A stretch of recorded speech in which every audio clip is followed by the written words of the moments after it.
มหาลัยอายจบคันไทยจากท้องคงนาน้องเรียนภาษาอักษรศาสตร์อายเรียนเรื่องค้าไทยนามันไกลเกินกว่าดังฟ้าและดิน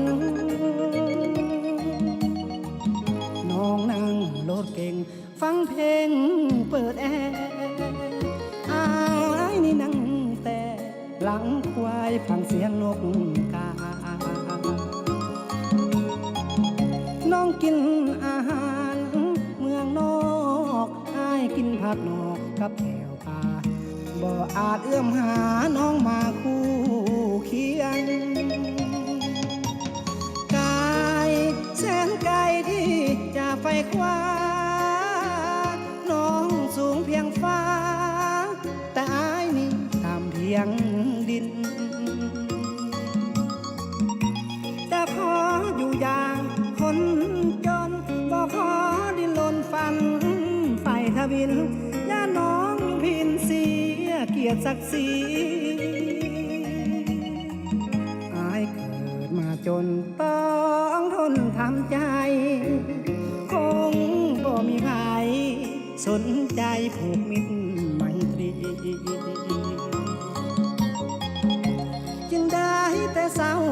มนมองหากน้องมาตั้งหลายปีเพื่อเกียรติคนดีอายนี่ขอลา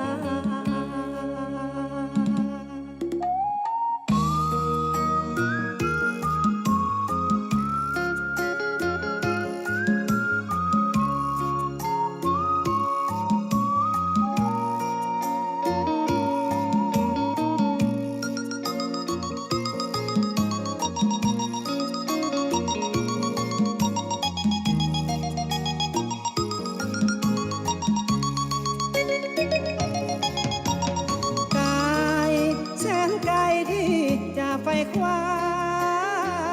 น้องสูงเพียงฟ้าแต่อายนี่ต่ำเพียงดิน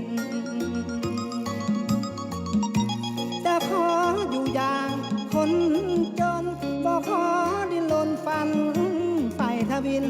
ย่าน้องอยู่พินเสียเกียรติศักดิ์ศรี